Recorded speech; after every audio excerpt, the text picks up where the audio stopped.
సరే క్యారెట్ ఇది కంటి చూపుకి చాలా బాగా ఉపయోగపడుతుంది అంటారు. అంటే విటమిన్ ఏ ఇది తప్ప ఇంకేమన్నా ఉంటాయంటారా ఇందులో విటమిన్స్? మీరు అన్నట్టు అంటే క్యారెట్లో విటమిన్ ఏ అనేది ఉంది. అది కంటి చూపును మెరుగుపరుస్తుందని చాలామంది క్యారెట్లు తిని తిని తిని అంటే మీరు ప్రతిరోజు క్యారెట్ ఎలా తినండి, కళ్ళజోడు అలా ఇసిరిపారేయండి. ఇది మనం చాలా విన్నాం. నేను కూడా ఆ ప్రయోగాలు చేసాను. నాకు కూడా కళ్ళజోడు ఉంది, కానీ తీయడం అనేది జరగలే. అంటే క్యారెట్లో ఉన్న విటమిన్ ఏ మన కంటికి సరిపోవట్లేదు. మీరు అడిగారు కంటి సమస్యకి పరిష్కారం అది క్యారెట్ వల్ల ఉంది అని అనుకుని ఉంది, కొంతవరకు ఉపయోగపడుతుంది. అది అద్భుతమైనటువంటి యాంటాసిడ్గా పనిచేస్తుంది క్యారెట్. ఎసిడిటీతో బాగా బాధపడేవాళ్ళు క్యారెట్ను తురిమేసుకుని, గ్యాస్ట్రిక్ అల్సర్స్ ఉంటాయి కదా, వాళ్ళు క్యారెట్ని బాగా తురుముకుని దాంతో ఒక యాపిల్ కూడా తురిమేసుకుని తింటే ఎసిడిటీని అద్భుతంగా సప్రెస్ చేస్తుంది. గ్యాస్ట్రిక్కి చాలా బాగా పనిచేస్తుంది. కానీ అందులో ఉన్న విటమిన్ ఏ మన కంటికి సరిపోవట్లేదు. మీకు కంటి సమస్యను మెరుగుపరుచుకోవడానికి అనుకుంటే దాంతోపాటుగా దొండకాయ తీసుకుంటే అత్యంత పుష్కలంగా క్యారెట్ కన్నా ఒక 20-30 టైమ్స్ ఎక్కువగా విటమిన్ ఏ దొండకాయలో ఉంది. అంటే కంటి వ్యవస్థని మెరుగుపరుచుకోవడానికి, కంటి సమస్యల నుంచి బయటకు రావడానికి దొండకాయ అత్యద్భుతంగా పనిచేస్తుంది. క్యారెట్లో కూడా ఉంది కాబట్టి క్యారెట్ ఇష్టం ఉన్న వాళ్ళు ఉంటారు. క్యారెట్ని దొండకాయని కలిపి తీసుకుంటే ఇంకా బాగుంటుంది. దీంట్లో 20% ఉంది, దాంట్లో 10% ఉంది, రెండు కలిపితే 30%. ఇవి రెండు కూడా డైజెషన్ అవ్వడానికి, అంటే ఇప్పుడు ఒక 10 దొండకాయలు 2 క్యారెట్ తినే అంత నీకు మనకేం పని లేదా, ఇవే తినాలా, మీరు ఇవి తిన్నా మీకేం కాదు. ఒక హాఫ్ అన్ అవర్ 45 మినిట్స్లో డైజెషన్ వెళ్ళిపోతాయి, ఉండవు మన శరీరంలో. అంటే మళ్ళీ తినొచ్చు.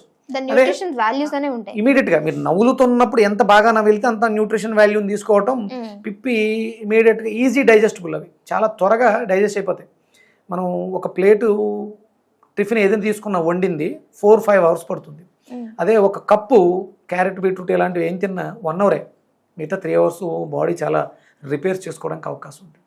మీరు అడిగినట్టు అంటే కంటికి, అంటే కళ్ళు అనగానే అందరు గుర్తొచ్చేది చూపు బాగాలేదు అంటే కేవలం కంటికి ట్రీట్మెంట్ చేస్తారు. కానీ మీరు చేయాల్సిన ట్రీట్మెంట్ లివర్కి. లివర్ పాడైంది అన్న విషయం కంట్లో కనపడుతుంది. కంటికి ఏ సమస్య వచ్చినా అది లివర్లో వచ్చిన ప్రాబ్లమ్ని చూపిస్తుంది. అందుకని మీరు చేయాల్సింది ట్రీట్మెంట్ లివర్కి, కంటికి కాదు.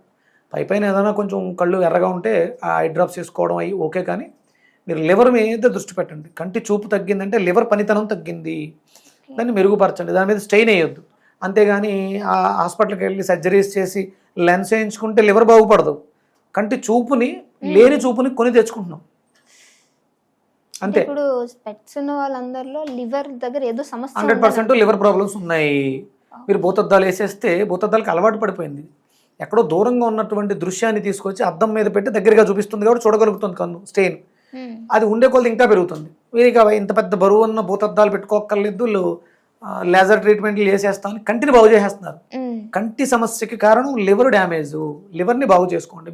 మీ ఆహారంలో ఆయిల్స్ చెడిపోయినాయి, మీ ఆహారంలో ప్రోటీన్ ఎక్కువైపోయింది, మీ ఆహారంలో టాక్సిన్స్ ఎక్కువ ఉన్నాయి. అందుకని లివర్ స్టెయిన్ అవుతుంది విషయాన్ని కన్ను చెబుతోంది. అలాగే మనం చేసే స్క్రీనింగ్, టీవీ, ల్యాప్టాప్, ఇవి ఐ స్టెయిన్ అవడం వల్ల ఆ ఎఫెక్ట్ లివర్ మీద పడుతుంది. మీరు ఎక్కువసేపు స్క్రీనింగ్ చేస్తే కళ్ళేగా పోయేవి అనుకుంటారు. అందుకని ఏదో చల్లటి గుడ్డ కంటి మీద వేస్తే ఏదో ఉపశమనం కంటి వరకు. కానీ మీరు చూస్తున్నంతసేపు మేము సినిమాకి వెళ్తాం, కళ్ళు సినిమా చూస్తూ ఉంటాయి, కానీ ఒక బకెట్ తీసి పక్కన పెట్టుకుంటాం, పాప్కార్న్ తింటూ కూర్చుంటాం, కళ్ళు స్టెయిన్ అవుతున్నాయి. అది ఓపెన్గా ఉంది, ఎదురు చూస్తూ ఉంది, దృశ్యాన్నే చూస్తుంది. కానీ లివరు యాంగ్జైటీ ఫీల్ అవుతుంది, కోపాన్ని ఫీల్ అవుతుంది, ఎమోషన్స్ని ఫీల్ అవుతుంది.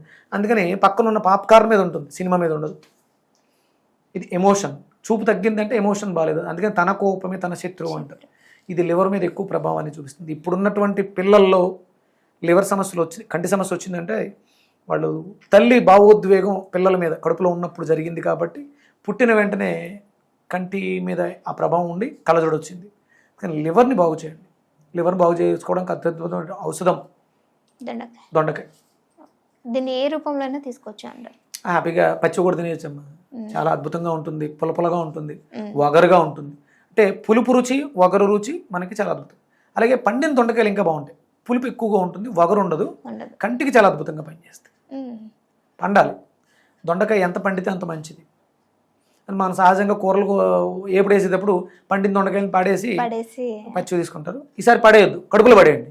అది లివర్ని డిటాక్స్ చేసేస్తుంది. పాడేయాల్సిన అవసరం లేదు, అద్భుతంగా పనిచేస్తుంది. చూపు మెరుగుపడాలనుకునే వాళ్ళు దొండకాయలు బాగా తినండి. అలాగే దాంతోపాటు ఆల్ ఆఫ్ సడన్ ఒక్కొక్కసారి బ్లర్ అవుతూ ఉంటుంది అవును. All of sudden.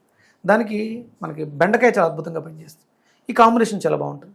ఒక 2 దొండకాయలు 2 బెండకాయలు దగ్గర పెట్టుకుని నములుతూ ఉంటే ఆ జిగురు అంటే కళ్ళు డ్రై అవ్వకూడదు.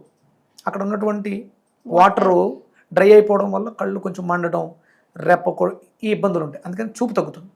ఇది బెండకాయలో ఉంది, వాక్యూమ్ ఉంది, జిగురు ఉంది. చిగురుంది. అది కంటి దగ్గరకి అద్భుతంగా పంపిస్తుంది. కళ్ళు పొడిబారడం, కళ్ళు మంటలు ఇవి లేకుండా ఈ 2 బెండకాయ దొండకాయ కాంబినేషన్ అద్భుతంగా ఉపయోగపడుతుంది.